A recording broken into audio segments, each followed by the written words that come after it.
प्रपन्नार्थ हरे प्रसीद प्रसीद मातो जगतखिलस्य प्रसीद विश्वेश्वरी पाहि विश्वं तमेश्वरी देवी चराचरस्य। বেশ অল্প কিছুদিন হলো দুর্গা পুজো অন্যান্য জায়গার মতো এখানেও সম্পন্ন হয়েছে। শ্রী শ্রী কালিকা পুজো এখানে হয়, সেটাও সম্পন্ন হয়েছে। দুর্গা কালী একই, শক্তির ভিন্ন রূপ। বিশেষ বিশেষ দিনে আমাদের আশ্রম তো হয়, সারা ভারতবর্ষের মন্দিরে এই চণ্ডী পাঠ হয়। চণ্ডী পাঠে মায়ের অনেক শক্তি লাভ করা যায়। ব্যক্তিগতভাবে বহু সাধু সন্ন্যাসী, বহু ভক্ত এই বই পাঠ করেন এবং তাদের জীবনে অনেক বাধা থেকে মুক্ত হন মায়ের কৃপায়। বেশ কিছুদিন থেকে আমার মনে হচ্ছে আমরা এখানে প্রতিদিন একটু চেষ্টা করি কিছু না কিছু পাঠ করার, যখনই সুযোগ হয়। তা আমার মনে হয় যে শ্রী চণ্ডীর ব্যাপারটা ওই যখন আমাদের মহিষাসুরমর্দিনী হয়, মহালয় উপলক্ষে এটা শোনা হয়। ঘরে ঘরে হয়তো অনেকের বইও থাকতে পারে, কিন্তু সবসময় হয়তো পাঠ হয়ে ওঠে। এই বইটা আমরা একটু পাঠ করে দেখার চেষ্টা করি ভেতরে কি আছে। অসাধারণ মাধুর্যে ভরা এইসব স্তবগুলো মায়ের কৃপা সত্যি সত্যি পাওয়া যায়। কত বছর ধরে যে মায়ের এই দুর্গা পূজা বা দুর্গার ভাব চলে আসছে আমরা জানি না, কিন্তু এটা জানি যে অন্যান্য সাধকের সঙ্গে সঙ্গে ভগবান শ্রীরামকৃষ্ণ শ্রী মা দুর্গার দর্শন লাভ করেছিলেন এবং তিনি নিজেই স্বয়ং দুর্গা ভাবে ভাবিত হয়েছিলেন। মা কালী রূপে তো তাকে আমরা দেখি যে মায়ের ভবতারিণী মূর্তিতে তিনি দর্শন দিচ্ছেন কাকে না, মথুরানাথ বিশ্বাস মহাশয়কে। দক্ষিণেশ্বরে সামনের দিকে আসছেন বলে আমাদের ভবতারিণী, আর পেছন দিকে যখন হাঁটছেন তখন দেখা যাচ্ছে সেই সদাশিব শিব ত্রিশূল নিয়ে হাঁটছেন। এটা তিনি দেখেছেন। আবার এটাও দেখা গিয়েছে যে ঠাকুর যখন শ্যামপুকুর বাটিতে আছেন তখন তিনি অন্যদের বলেছিলেন যে যাও তোমরা ওর বাড়িতে, অর্থাৎ সুরেন্দ্রের বাড়িতে দুর্গা পুজো হচ্ছে। একটা শক্তি ওখান থেকে ঠাকুরের দ্বারা প্রেরিত হয়েছিল। ঠাকুর পরিষ্কার বর্ণনা করছিলেন এই সময়ে সুরেন্দ্র খুব কাঁদছে মা মা মা করে। আবার যখন তার বাড়িতে যান তখন তিনি ভাবস্থ হয়ে যান, এমন গভীর ভাব। সেই ভাব থেকে বলছেন কি আমার খাওয়া হয়ে গেছে, মায়ের ভোগ হয়ে গেছে। তিনিও মুখ থেকে বলছেন আমার খাওয়া হয়ে গেছে, যাও তোমরা প্রসাদ গ্রহণ করো। আমরা শ্রীমায়ের ক্ষেত্রেও দেখি, ঠাকুরের ওইটাও একটু বলে দেওয়া যেতে পারে। শরৎ মহারাজের বইতে, শরৎ মহারাজের শ্রীরামকৃষ্ণের যে লেখা আছে চেতনানন্দজির বইতে সম্ভবত, তিনি বলছেন যে পঞ্চমণ্ডলীকে বসে আছেন, হৃদয়নাথ কোনো কারণে তার সঙ্গে দেখা করতে গেছেন। বলছেন ধীরে ধীরে আরেকটু আগে এলে হতো। এই দেখ মায়ের পায়ের ছবি দেখ, ছাপ দেখ, মা এসেছেন। কি বলবো, এই শরীরের মধ্যে মিশিয়ে গেল দেখছি। শ্রীরামকৃষ্ণই সব দেব দেবীর মূর্ত স্বরূপ। এটা অখণ্ডজি মহারাজ, অভেদানন্দজি মহারাজ দর্শন করেছেন। স্বামী বিবেকানন্দ এটা অনুভব হয়েছে, আর শ্রীমাও এটা বলে গেছে ঠাকুরের মধ্যে বাবা সব দেবদেবী বর্তমান। তা মায়েরটাও আমরা জানি, মা নিজেই সেই দেবী। তা নাহলে বেলগাছ মা চয়েস করলেন কেন? তার জন্মের ব্যাপারটা তিনি বলতেন, বাবা তোমরা ঠাকুরেরটা শুনেছ তো, ঠাকুরের বাবা গয়াধামে গেছেন, স্বপ্নে দর্শন করেছেন, ভগবান বিষ্ণু দর্শন দিয়ে বলেছেন তার পুত্র হয়ে আসবেন তিনি। আবার তার মা কি শিব মন্দিরের সামনে, যুগীদের শিব মন্দিরের সামনে দাঁড়িয়েছিলেন, সেই সময় শিবের মন্দির আলোয় আলোকিত হয়ে গেল, একটা আলো ঠাকুরের মায়ের শরীরের মধ্যে প্রবেশ করে। আমারও ক্ষেত্রে তো এইরকম, আমার মা সন্ধ্যা হয়ে গেছিল এই শিব মন্দিরে, শান্তিনাথ শিব মন্দিরে প্রণাম করে ঘরে ফিরছিলেন, হঠাৎ একটু প্রাকৃতিক কারণে এই গাছের নিচে একটু বসতে হয় সন্ধ্যার সময়, সন্ধ্যা হয় এরকম সময় আমার মায়ের দর্শন হয়েছিল। জানো তো, গাছ থেকে সেই দেবী অল্প বয়সী একটি কন্যা পরম রূপবতী নেমে এসে তার পেছন দিক থেকে ধরে বলেছিল, এই তো আমারও তো এইরকমই। কখনো কখনো মা বিশেষ বিশেষ ভক্তদের এইসব তথ্যের দান করতেন যাতে তাদের ভক্তি বিশ্বাস ইত্যাদি বাড়ে।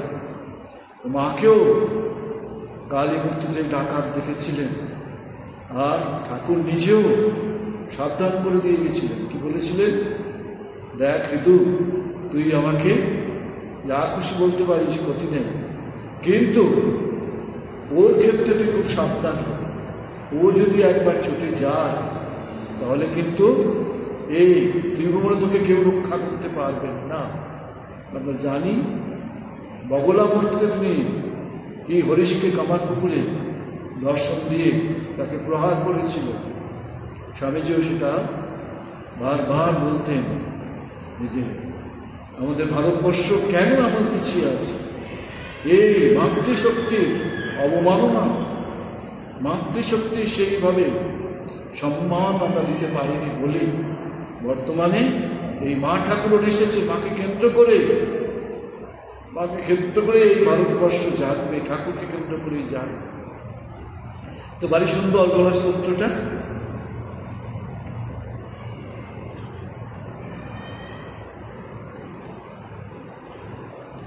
ओम मार्कंडे उवाच।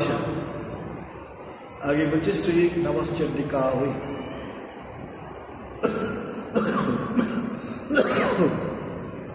ओम जयतम देवी चामुंडे जय भूतपहारिणी जय सर्वगति देवी कालरात्रि नमस्तुते। जयंती मंगलाकाली भद्रकाली कपालिनी दुर्गा शिवा क्षमा धात्री स्वाहा सदा नमस्तुते।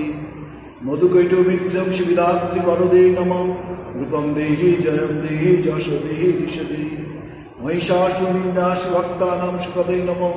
रूपं देहि जयं देहि जश देहि दिश देहि। धूम्रनेत्र वदे देवी धर्मकामार्थदायिनी। रूपं देहि जयं देहि जश देहि दिश देहि। रक्तबीज वदे देवी चण्डमुण्ड विनाशिनी। रूपं देहि जयं देहि जश देहि दिश देहि। निशिम्ब शुम्भ निर्नाशि त्रैलोक्य शुभदे नमः। रूपं देहि जयं देहि जश देहि दिश देहि। वन्दितांगे जुगे देवी सर्वसौभाग्यदायिनी। रूपं देहि जयं देहि जश देहि दिश देहि। अचिंत रूप चरित सर्वशत्रु विनाशिनी। रूपं देहि जयं देहि जश देहि दिश देहि। नदेव्य सर्वदा भक्ता चापर्ण दुरितापहे। रूपं देहि जयं देहि जश देहि दिश देहि। এর অর্থ ঋষি মার্কণ্ডেয় স্বীয় শিষ্যগণকে নির্মুক্ত অর্গুলাস্তব বললেন।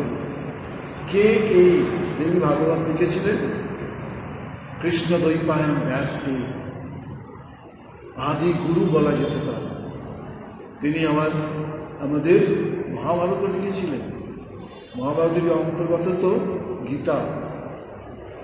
বলছেন, হে চামুন্ডা দেবী তোমার জয় হোক। হে ভূতাপহারিণী তোমার জয় হোক। হে সর্বব্যাপিনী দেবী তোমার জয় হোক। হে কালরাত্রি প্রলয়ান্ধকার রূপিণী তোমাকে নমস্কার।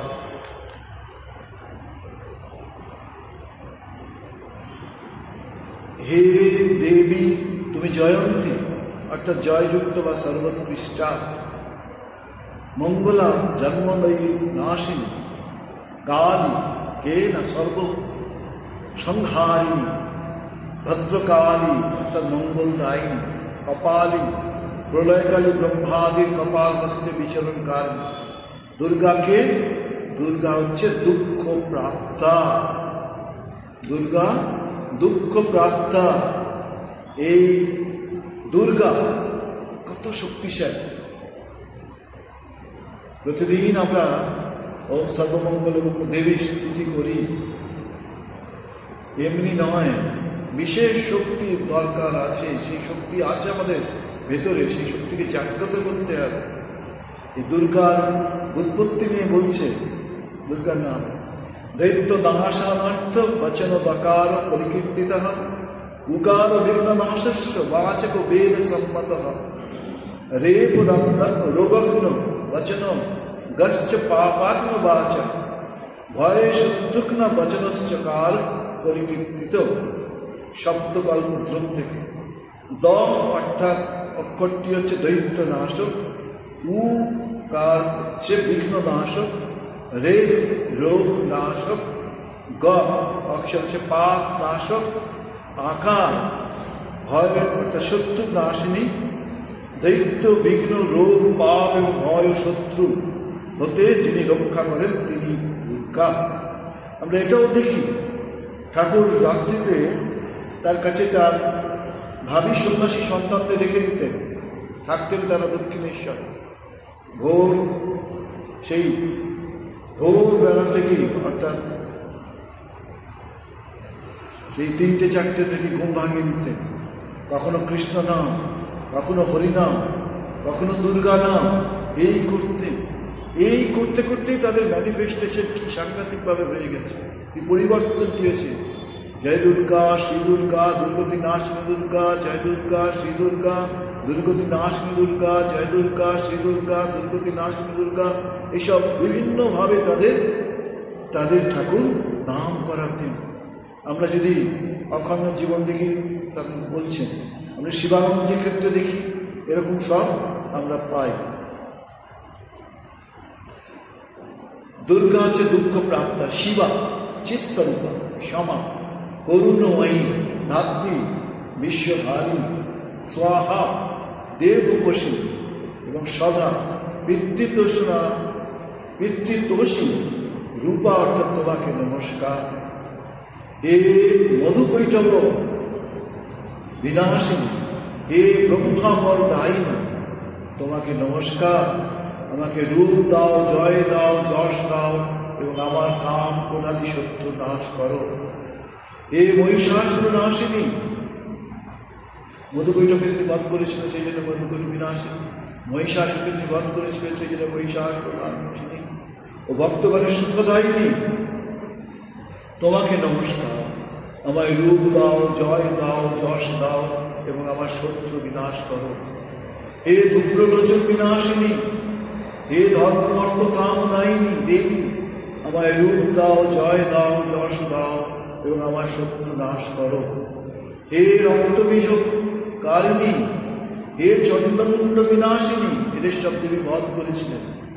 আমায় রূপ দাও, জয় দাও, যশ দাও এবং আমার শত্রু নাশ করো। হে শুভমর্দিনী নৃশুম্ভ নাশিনী, ত্রৈলোক্যে শুভ দায়িনী দেবী, আমায় রূপ দাও, জয় দাও, যশ দাও এবং আমার শত্রু বিনাশ করো। দুটি ঘটনা মনে পড়ছে রিলেটিভ টু হোলি মাদার।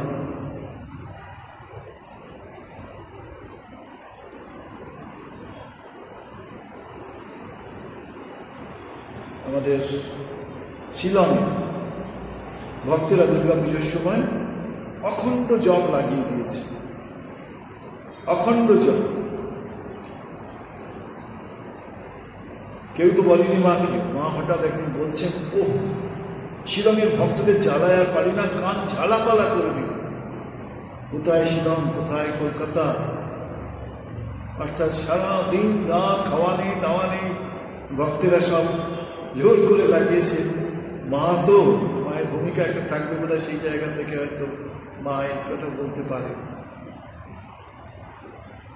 আবার দেখি দুর্গাপুজোর সময় মা যখন জয়রাবাড়িতে থাকতেন তখন বলতেন, কি বলতেন, সব ভক্তদের ডাকো, সাধু সন্ন্যাসীদের ডাক, মায়ের পায়ে ফুল দিতে হবে। তো শুধু তাই নয়, যখন জয়রাবাড়ি থাকতেন তখন বলতেন, কলকাতার সব ছেলেদের নামে নামে চার পায়ে ফুল দাও।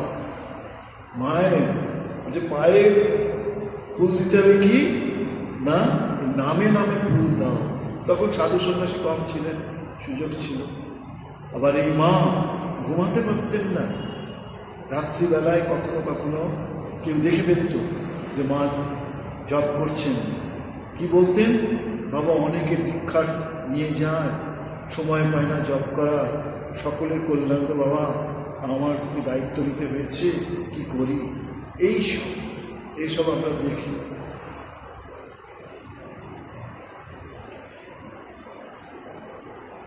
ব্রহ্মাদি দেবগণ কর্তৃক বন্দিত পদযুগে দেবী, সমস্ত দেবদেবীর, সমস্ত দেবতাদের শক্তিতেই তো মায়ের রূপ হয়েছিল। হে সর্বসৌভাগ্য দায়িনী, আমায় রূপ দাও, জয় দাও, যশ দাও এবং আমার শত্রু নাশ করো। হে অচিন্তব্য চরিত্রে সর্বশত্রু বিনাশিনী দেবী, আমায় রূপ দাও, জয় দাও, যশ দাও এবং আমার শত্রু নাশ করো। হে অমনে আশ্রিত ভক্তের পাপ নাশিনী হে দেবী, আমায় রূপ দাও, জয় দাও, যশ দাও, আমার শত্রু নাশ করো। হে চণ্ডীকে ভক্তিপূর্বক যে তোমার স্তব করে, তুমি তার ব্যাধি নাশ করো। হে দেবী, আমায় রূপ দাও, জয় দাও, যশ দাও এবং শত্রু নাশ করো। আমাদের সকলেরই অল্প বিস্তর যারা বইটই পড়ি, এটা শোনা যে স্বামী বিবেকানন্দ বেলুড় মঠে মায়ের দর্শন পেয়েছিলেন দেবী দুর্গা। তিনি বললেন যে মায়ের দর্শন হয়েছে, এখানে দুর্গা পুজো করব। কিন্তু তার অনেক আগে থেকে তিনি বিদেশ থেকে চিঠি লিখেছেন, বাবুরামের মায়ের ভীমরতি ধরেছে, মাটির মূর্তিতে পুজো করছে, জ্যান্ত দুর্গা ছিল। জ্যান্ত দুর্গা কে? শ্রীমা সারদা দেবী। একদিকে মহা ধুমধাম করে বেলুড় মঠে দুর্গা পুজো শুরু হলো 1901 সালে। মাকে নিয়ে আসলেন ঘোড়ার গাড়ি করে, তারপরে ঘোড়ার গাড়ি ছেড়ে দিয়ে সাধুরা নিজেরা টানতে টানতে নিয়ে আসলেন। মা বললেন, দেখো ছেলেদের কাণ্ড, আমরা যেন সেজে গুজে মা দুর্গা ঢুকলাম।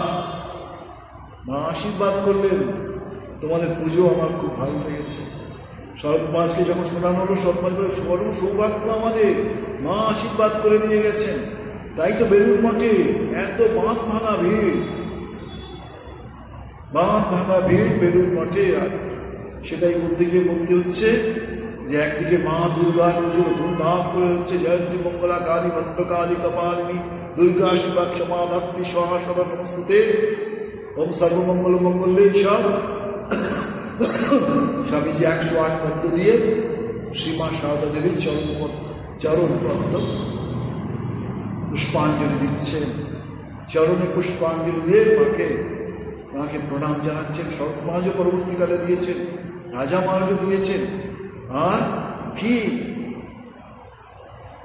যখন মায়ের দেহদাহ হলো, স্বামী শিবানন্দজি মা সকলের কাছে বলে উঠলেন, কি বললেন, শোনো শোনো, তোমরা কেউ এই অশ্ব বা অস্থি নেওয়ার সাহস দেখিও না। দেবী এর শক্তি বাড়িতে তোমরা ঠিকমতো ভাবে পালন করতে পারবে না। তোমরা এই যথাযথভাবে সেবা পুজো করতে না পারার জন্য তোমাদের ক্ষতি হতে পারে, তোমরা কেউ গ্রহণ করো না।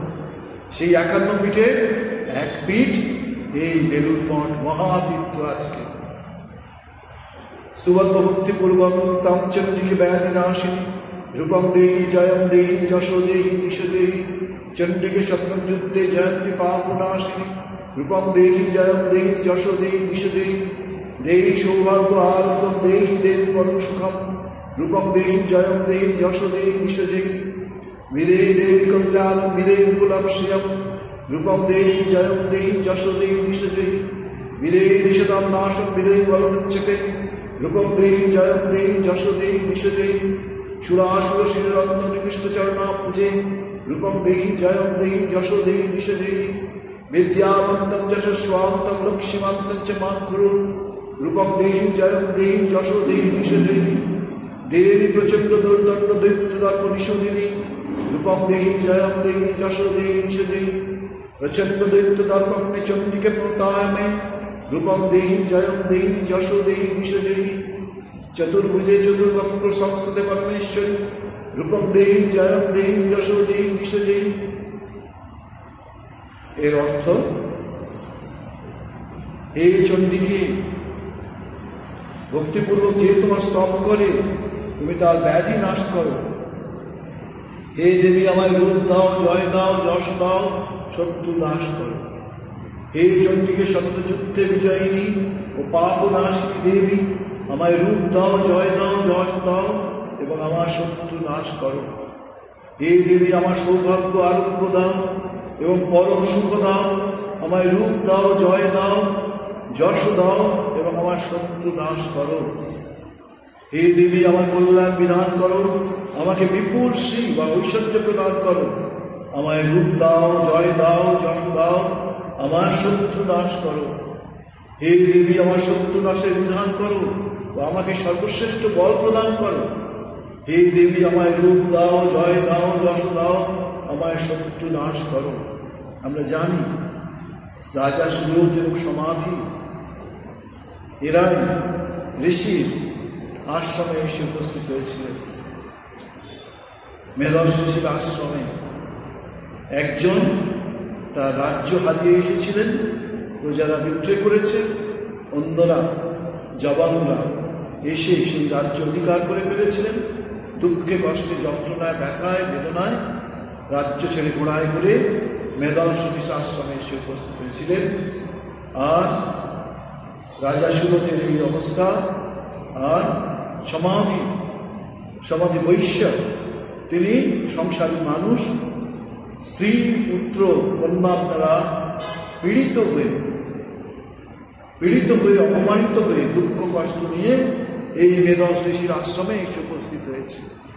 এসে দেখছেন এই সাপদপূর্ণ এই জঙ্গলে সিংহ, বাঘ, সাপ, সমস্ত রকম জন্তু জানোয়ার একসঙ্গে শান্তভাবে অবস্থান করছে। এ কি অবস্থা! একে অপরের সঙ্গে পরিচিত হয়, তখন তারা একে অপরকে জিজ্ঞাসা করেন, আপনি কেন এসেছেন? তা ও জিজ্ঞাসা করে, আপনি কেমন এসেছেন? দুজনেরই কথা জানা গেল। তখন বললেন, চলুন মণিপুরের কাছে আমরা যাই। কেন আমার রাজ্যের প্রতি এত টান হচ্ছে, এত ইচ্ছা হচ্ছে? তারা তো আমাকে ওখান থেকে বিতাড়িত করেছে, সে সকলের জন্য আমার চিন্তা হচ্ছে। রাজা সুরথ এই সব কথা বললেন, সংসার তার রাজ্যের কথা। আর সমাধি বৈশ্য কি বললেন? যে স্ত্রী আমার সঙ্গে খারাপ ব্যবহার করেছে, পরিবারের অন্যরা খারাপ ব্যবহার করেছে, আমাকে বিতাড়িত করেছে, তাদের প্রতি কেন এই মমত্ব বোধ? এই নিয়েই তো চণ্ডীর শুরু। রাজা সুরথ যেমন, রামচন্দ্র, অর্জুন, শিবাজী, রানা প্রতাপ, গোবিন্দ সিং, এরা সব রাজন্যবর্গ কি? এরা দেবীর ভীষণ মূর্তির সাধনা করে গিয়ে শক্তি পেয়েছিল, ঐশ্বর্য পেয়েছিল, রাজ্য পেয়েছিল, শত্রুবধ পেয়েছিল, বিজয় পেয়েছিল, স্বাধীনতা এইসব লাভ করেছিল, যা যা পার্থিব কামনা। অপরপক্ষে এই রামপ্রসাদ, কমলাকান্ত, বামাখ্যাপা, শ্রীরামকৃষ্ণ বা এই বৈশ্যদেব কি? এরা মায়ের করুণাময়ী মূর্তি, দয়াময়ী মূর্তি, সৌম্য মূর্তি সাধন করেছিলেন, উপাসনা করেছিলেন, যার ফলে তারা কি পেয়েছিল? সেই সম্পদ, ইয়াং লব্ধ চাপরণ লাভম মন্নতে অধিকম তত, সেই বলছে প্রেম, ভক্তি, জ্ঞান, বৈরাগ্য, মহামুক্তি তারা সব লাভ করেছিলেন। তা বলছেন এখানে, হে দেবী, আমায় শত্রুনাশের বিধান করো, আমাকে সর্বশ্রেষ্ঠ বল প্রদান করো। হে দেবী, আমায় রূপ দাও, যশ দাও, আমার শত্রু নাশ করো। হে দেবী, সুরগণ অসুরগণের মস্তকস্থিত রত্নমুকুট মণি তোমার পাদপদ্মে লুণ্ঠিত হয়, সত্যিই তাই। অতএব হে সুদাসন বন্দিতে আমায় রূপ দাও, যশ দাও। জয় দাও আমার শত্রু নাশ করো। শ্রীমা তো অতি সাধারণ মূর্তিতে আমাদের মাঝে জন্মগ্রহণ করেছিলেন, কিন্তু মায়ের চেনাটা কিরকমভাবে ঠাকুর চিনিয়ে গেলেন মাকে। সমাজের জন্য ঠাকুরের কত ভাব, তিনি অর্থাৎ মা বললেন ঠাকুরের ভাব কি ছিল বলতো? যত মন তত ভাবের সঙ্গে সঙ্গে তার মাতৃভাব ছিল, যে তার কাছে ছেলেরা আসতো, ভক্তেরা আসতো, এই মাতৃভাবে তিনি তাদের দেখতেন। আবার ভক্তভাবেও থেকে কিভাবে ভগবানকে অর্চনা করা যায়, বন্দনা করা যায়, সেই ভাবও দেখাচ্ছে। সেই ভাবও মায়ের কাছে কি প্রার্থনা করতে হয় নরেনকে দেখিয়ে দিচ্ছেন, রাখালকে দেখিয়ে দিচ্ছেন, তারককে দেখিয়ে দিচ্ছেন। আবার বলছেন এই নাম তোমরা করবে, এই রামকৃষ্ণ নাম হচ্ছে মহাশক্তিশালী নাম, এর মাধ্যমে ভেতরের সব খুলে যাবে তোমাদের। এই আমাদের স্বামী শিবানন্দজি মহারাজ বলেছিলেন ঠাকুরের আবির্ভাবে এই ব্রহ্মের কুলকুণ্ডলী শক্তি জাগ্রত হয়েছে, জাগ্রত হয়েছে ব্রহ্মের এই কুলকুণ্ডলী শক্তি, কেউ এটাকে রোধ করতে পারবে না। মার কাছে ঠাকুর আবার কি বলেছিলেন, হ্যাঁ গো তুমি কি কিছু করবে না? না আমি মেয়ে মানুষ, আমি কি করতে পারবো? না না তোমাকে করতে হবে। স্বামীজি আমাদের কাছে আদর্শ দিয়ে গেছেন। কি সেই আদর্শ? আত্মন মোক্ষার্থম যাবতীয়, তুমি কে এটা বোঝার চেষ্টা করো, আর সঙ্গে সঙ্গে জগতের কল্যাণও করতে হবে। রাজা মাঝে মতো সমাধিমান মানুষও চুপ করে বসে থাকতে দেননি ঠাকুর, স্বামীজিকেও দেননি। ভারতবর্ষে নানা প্রান্তে ঘুরিয়েছেন, বিদেশেও নানা জায়গায় নিয়ে গিয়েছেন। তাদের মাঝে তার ঠাকুরের ভাবকে ছড়িয়ে দিয়েছেন তিনি। ঠাকুরের যে ভাব, সেই সব ভাব ঠাকুরই তো তাকে আমেরিকা নিয়ে গেলেন, ঠাকুরই তো তাকে বললেন, মাই তো পেছন থেকে শক্তি দিলেন। যখনই বললেন sisters and brothers in America, Swamiji বিদেশ থেকে ফেরার পরে বলেছিলেন, দেখো এখন আমার মনে হচ্ছে আমাকে দিয়ে একটা শক্তি ও দেশে কাজ করিয়ে নিয়েছেন, এখন দেখছি যেন সেই শক্তিটা কিন্তু সেই পাওয়ারে দেখছি না। তারপর কি বলছেন, অতএব এই সুরাসুর বন্দিতে আমায় রূপ দাও, জয় দাও, যশ দাও, আমার শত্রু নাশ করো। হে দেবী আমাকে ব্রহ্মবিদ্যাবান, যশস্বী এবং শ্রীমান করো। হে দেবী আমায় রূপ দাও, জয় দাও, যশ দাও এবং আমার শত্রু নাশ করো। এই মহাদেবী শ্রীমা সারদা দেবী আমাদের মতো অতি সাধারণ সাধারণ যারা আমরা সাধু হওয়ার চেষ্টা করতে এসেছি, জানি না কতটা হতে পারছি, তাদের জন্য শ্রীমা সারদার প্রার্থনা ছিল, হে ঠাকুর তোমার নাম করে যারা ঘর বাড়ি ছেড়ে আসবে তাদের একটু অন্ন বস্ত্রের ব্যবস্থা তোমাকে করতে হবে। এই মায়ের শক্তিতে এই আশ্রম, মা এই শক্তিতে আমাদের বেঁধে রেখেছে। মা ঠাকুরের ভাব জানিয়েছিলেন, বাবা এই আশ্রম হচ্ছে ভালোবাসায় ভরা সংসার, তোমাদের হোক, ভালোবাসায় ভরা সংসার হোক। আর ভগবানের চিন্তা করলে মানুষের ক্রোধ, লোভ, মোহ, এইসব অশুভ গুণগুলো কেটে যেতে থাকে। হে দেবী আমাকে ব্রহ্মবিদ্যাবান, যশস্বী এবং শ্রীমান করো। হে দেবী আমায় রূপ দাও, জয় দাও, যশ দাও এবং শত্রু নাশ করো। হে প্রবল পরাক্রম, দৈত্য দর্প নাশিনী দেবী আমায় রূপ দাও, জয় দাও, যশ দাও, আমার শত্রু নাশ করো। আজকের দিনে বড় বড় পাপ কোথায় আছে? আমাদের মধ্যেই রয়েছে, আমাদের মধ্যেই রয়েছে সেই পাপ পুরুষ রয়েছে। সেই আমার অহংকার, যশ থেকে আরম্ভ করে ক্রোধ, লোভ, মোহ, মৎসর্য সব এই দেবীর শক্তিতে, ভগবানের শক্তিতে আমরা যত তার চিন্তা করব, ভাবনা করব, ঠাকুরের কথা অনুযায়ী আমরা পশ্চিম থেকে পূর্ব দিকে এগিয়ে যাব। মা কি বলেছেন সুন্দর কথা, যত ইষ্ট চিন্তা করবে তত অনিষ্ট চিন্তা দূর হবে। বাবা মা আমাদের সহজ সরল সাধনা দেখিয়ে গিয়েছেন, জপাত সিদ্ধি। বসেছ, জপ করো, যাচ্ছ জপে করো, রাস্তা দিয়ে রান্নাঘরে আছো জপ করো, অফিসে আছো জপ করো, সর্বত্র সময় সুযোগ মতো জপ করে যাও, জপেতেই কাজ হবে। মায়ের শিষ্য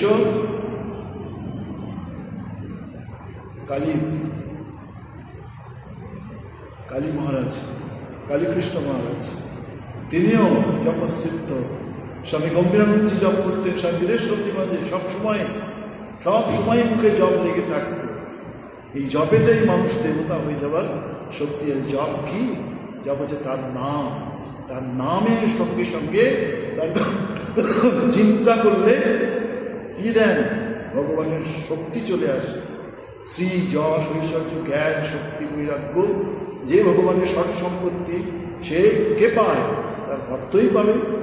ভগবানের চিন্তা করলে ভগবানের শক্তি ভগবানের তার সন্তানের মধ্যে আসবে। যেমন বাবার সম্পত্তি সন্তান পায়, সেরকম ঠাকুর কি সুন্দর কথাগুলো বলেছে। আমায় রূপ দাও, জয় দাও, যশ দাও, আমার শত্রু নাশ করো। হে প্রচণ্ড দৈত্য ধর্ম হারের চণ্ডীকে, আমি তোমার চরণে সদা প্রণত। হে দেবী, আমায় রূপ দাও, জয় দাও, যশ দাও, আমার শত্রু নাশ করো। হে চতুর্ভুজে চতুর্মুখ ব্রহ্মা কর্তৃক সংস্তুত হে পরমেশ্বরী, আমায় রূপ দাও, জয় দাও, যশ দাও, আমার শত্রু নাশ করো।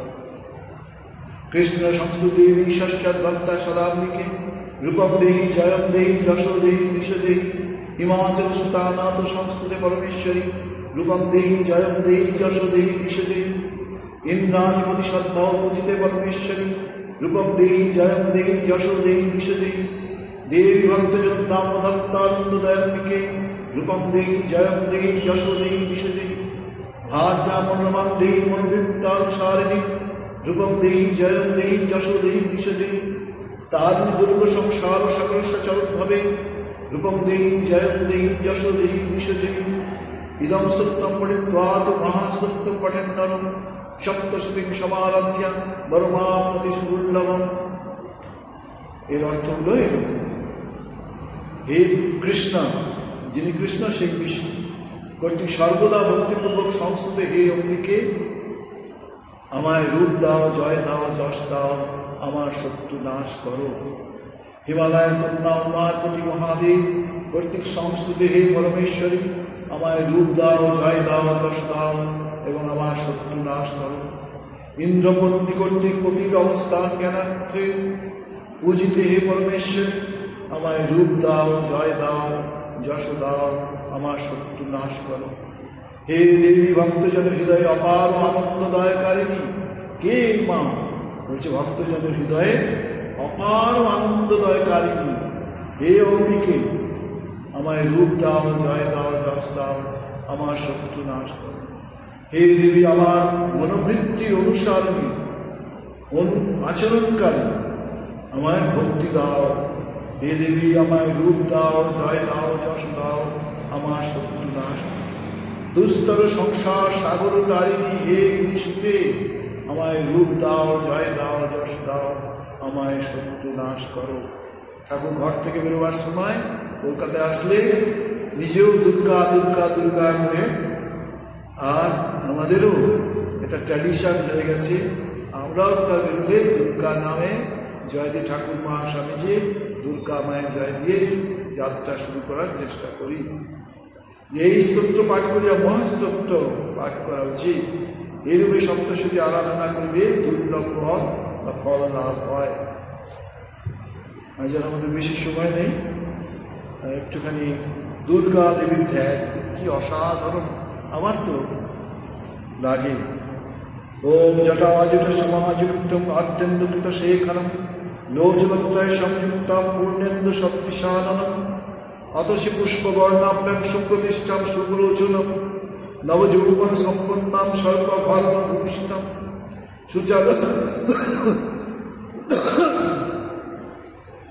সুচারুদর্শনাম তদ্বৎ পয়োধরম ত্রিভঙ্গস্থান সংস্থান মহিষাসনমর্দিনী মৃণালয়ত সংস্পর্শ দশবাহু সমন্বিতম ত্রিশূলম দক্ষিণে ধ্যেয়ম খড়গম চক্রম প্রমাদধম তীক্ষ্ণবাণম তথা শক্তি দক্ষিণেষু বিচিন্তয়েৎ খেটকম পূর্ণচাপঞ্চ পাশম অঙ্কুশাবে চ घंटां वा परशुं वापि मामत सन्निवेशयत् अधस्तान् महिषं तद्बुद्धिः शिरस्कं प्रदर्शयत् शिरश्चेदद्भवं तद्दानं खड्गपाणिनं हृदि शूलेन विभिन्नं निर्त्यजन्तु विभूषितं रक्तारक्तकृतान्नं च रक्तविस्मृतेक्षणं वेष्टितं नागपाशनं कुटिविशदाननं सपाशुवामहस्तेन धृतकेशं च दुर्वया वामदुधिरं वज्रं च दैवं सिंहं प्रदर्शयति देव्यस्तु दक्षिणपादं समं सिंहो परिष्कृतं किञ्चिदुत्थं तथा वाममङ्कुष्ठं महिषापरि प्रसन्नवदना देवीं सर्वकर्मफलप्रदा स्तूयमानं च तत्रूपम् अरैषन्निवेशयत् उग्रचण्डा प्रचण्डा च चण्डप्रचण्डनायिका चण्डा चण्डति चैव चण्डरूपातिचण्डिका अष्टाविंशतिस्ताविंशतं परिवेष्टितं चिन्तयेत् जगतं धात्रीं धर्मकामार्थमोक्षदाम्। पूर्ण दर्शन ना होले एत सुंदर मंत्र लेखा एत सहज नय। एर अर्थ এই देवी दुर्गा केशराजी समाजुक्त अंधेन्दुकृत शेखर এবং त्रिनयना। তার বদন পূর্ণচন্দ্রের ন্যায় সুন্দর, বর্ণ অতসী ফুলের মতো অতিদ্রাব। তিনি তিলকে সুপ্রতিষ্ঠিতা, নবযৌবন সম্পন্না, সর্বাভরণ ভূষিতা, সুচারু দর্শনা, বিনন্নত পয়ধরা। তার বাম জানু ও গ্রীবা তার বাম জানু কটি ও গ্রীবা এই স্থানত্রয় একটু বঙ্কিমভাবে স্থাপিত। তিনি মহিষাসুরমর্দিনী, মৃণালের ন্যায় দশবাহু সমন্বিত। তার দক্ষিণ পঞ্চকরে ঊর্ধ্ব পদক্রমে ত্রিশূল, খড়গ, চক্র, তীক্ষ্ণ বাণ শক্তি এবং বাম করে ঐরুক্রমে খেটক, ধেনু, পাশ, অঙ্কুশ, ঘণ্টা, পরশ শোভিত। দেবী পদতলে ছিন্ন স্পন্দ মহিষ, উক্ত মহিষ থেকে অদ্ভুত এক খড়গ পানি দানব দেবীর নিক্ষিপ্ত শূল ও দৈত্যের হৃদয়ে বিদীর্ণ করছে। তাতে দৈত্যের দেহ রুধিরাক্ত, চক্ষু রোষ কষায়িত। দেবী নাগপাশ যুক্ত হাতে দৈত্যের কেশ আকর্ষণ করে আছেন। তাতে দৈত্যের রুধির বমন ও ভ্রুকুটিতে ভীষণ দর্শন হয়েছে। দেবী দক্ষিণ পদ সিংহ পরি ও বাম পদ দৈত্যের কাঁধে অবস্থিত। দেবী অষ্টশক্তি যথা উগ্রচণ্ডা, প্রচণ্ডা, চণ্ডগ্রা, চণ্ডনায়িকা, চণ্ডা, চণ্ডবতী, চণ্ডরূপা, অতিচণ্ডিকা পরিবেষ্টিতা। দেবী ধর্ম, অর্থ, কাম, মোক্ষ এই চতুর্বর্গ ফলদাত্রী এবং জগদ্ধাত্রী।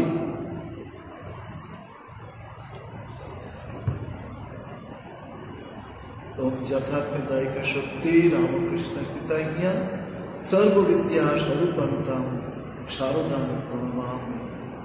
असतो मा सद्गमय तमसो मा ज्योतिर्गमय मृत्युर्मा अमृतगमय। ओम शांति शांति शांति। हरि ओम तत्सत्। श्री रामकृष्ण अर्पणमस्तु।